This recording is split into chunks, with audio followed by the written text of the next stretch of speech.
Welcome to New Possibilities. I speak truth to power without fear. There have been a lot of comparisons drawn between the original Black Panther Party and the Black Lives Matter movement. And recently, former Black Panther leader Elaine Brown was asked about this issue, and here's what she said. She said, "There is no comparison.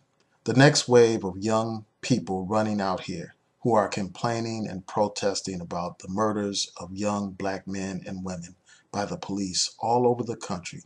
They will protest, but they will not rise up in an organized fashion with an agenda to carry or to create revolutionary change.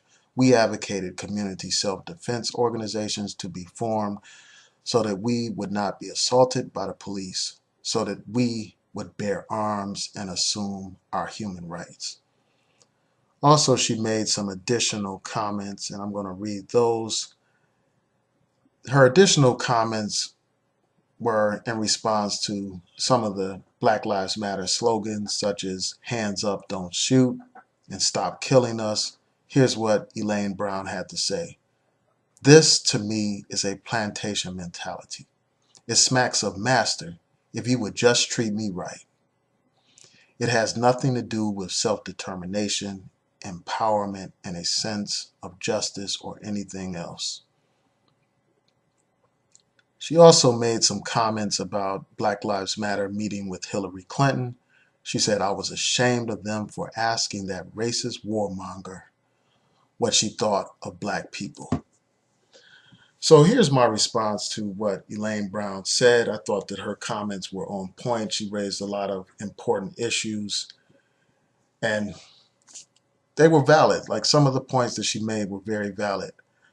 One point that I do disagree with is the fact that Black Lives Matter actually does have an agenda. For a long time, they did not have an agenda. But recently, they have actually put forth an agenda. The different factions within Black Lives Matter have an actual political agenda. And I think that that's an important and significant development. I'm glad that they actually did develop an agenda, because before they didn't have anything in writing. They were just protesting. They just had a general mission against police brutality and racial profiling and all that. But finally, they actually put together an agenda. Now, the question as to whether or not that agenda is a revolutionary agenda, that's a valid question. And if you just look at it, it's a progressive agenda, but it is not a revolutionary agenda. It doesn't deal with the fundamental nature of this capitalist system that is oppressing us. And without addressing that, you can't really address police brutality in a clear and direct kind of way. But it is a significant first step. I commend Black Lives Matter for creating an agenda finally. And I do have some problems with their agenda, but the problems don't outweigh the benefits of them having an agenda that deals with economics, that deals with police brutality and criminal justice. Now, with respect to this issue of appealing to the sympathy of white people, that's a valid point, because that's exactly what Black Lives Matter is trying to do. It's trying to essentially urge or beg the dominant society to actually recognize that black lives have value. So in a sense, it's a continuation of the legacy of people like Dr. Martin Luther King, who tried to appeal to the conscience of this white man's society, to try to pull on the heartstrings of these people, to have them recognize our humanity. So he thought by having people protest and having people face the brutality of racist police, that somehow that would shock the conscience of a country and force them to make changes. And to some degree, he was correct. To some degree, there was fruit that was born by that kind of strategy. But on the other hand, we got to understand what kind of country we live in.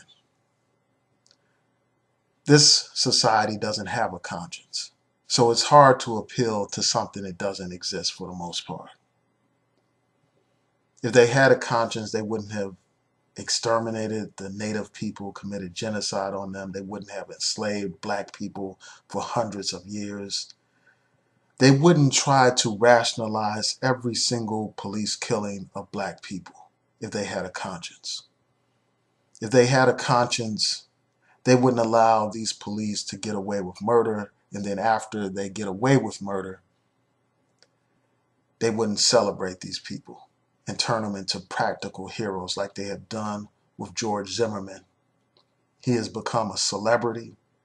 He's signing autographs. He's selling his paintings and his guns, profiting off the death of Trayvon Martin. Things like that wouldn't occur if this society had a conscience.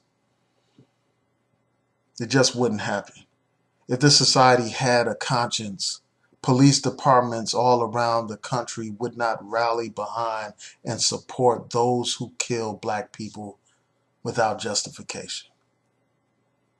They wouldn't raise hundreds of thousands of dollars to defend police that kill black people if this society had a conscience. So I understand what Elaine Brown is talking about. We have to move beyond this position where we are begging our oppressor to recognize our humanity. The only thing that power recognizes is more power, as Malcolm X pointed out. Power recognizes power. And in the words of Frederick Douglass, power concedes nothing without a demand. And that's the kind of posture we need to have. We need to have a more militant posture.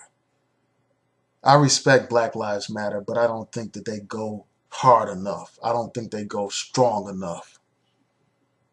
And they're definitely not in the tradition of the Black Panthers. The Black Panthers didn't talk about hands up, don't shoot. The Black Panther slogan was pick up the gun, pick up the gun, pick up the gun, and put the pigs on the run. They said, off the pigs. That was their slogan. It was more confrontational. They weren't trying to appeal to anybody's conscience.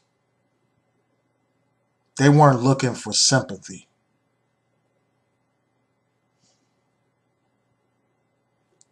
They weren't dependent on the sympathy of rich white people to finance their struggle.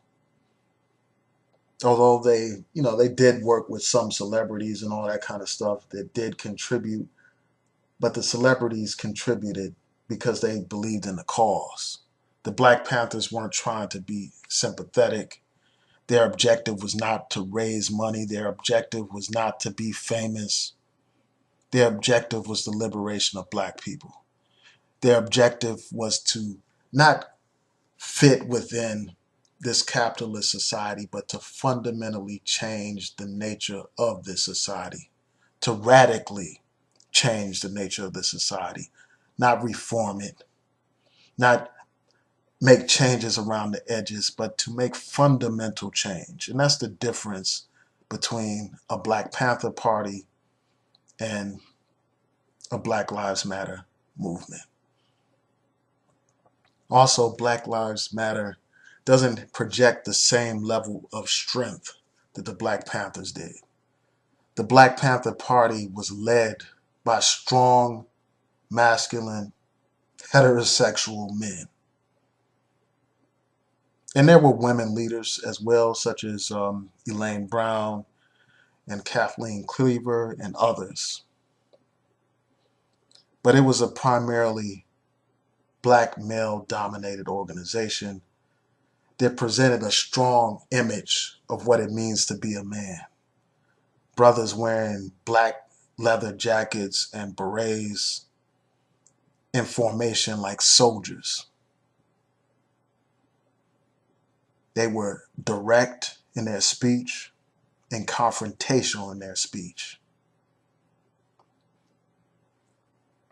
direct and confrontational. Whereas Black Lives Matter, they are confrontational in terms of how they confront politicians at different events and all that kind of stuff, but they don't confront the police in the same way that the Black Panthers confronted the police. The Black Panthers didn't confront the police with protest signs. They didn't confront the police with die-ins. They confronted the police with guns in their hands. They faced the police eye to eye, barrel to barrel, gun to gun, bullet to bullet. So there's a distinction there. Whereas the Black Lives Matter movement, a lot of the leaders are women. And there's nothing wrong with women taking a leadership role, but there is a problem when black men are pushed to the margins of a movement. There is a problem when the only black men that are profiled in a movement are effeminate, weak black men. That's a problem. And it's no coincidence that the media doesn't mind putting these images out here because they're not images of strength. They're not images that intimidate.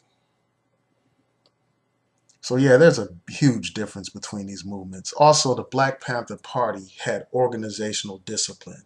They had a hierarchy. They had a system. They had a structure. Whereas Black Lives Matter is all over the place. It's a leaderless movement. It's a movement that is somewhat chaotic.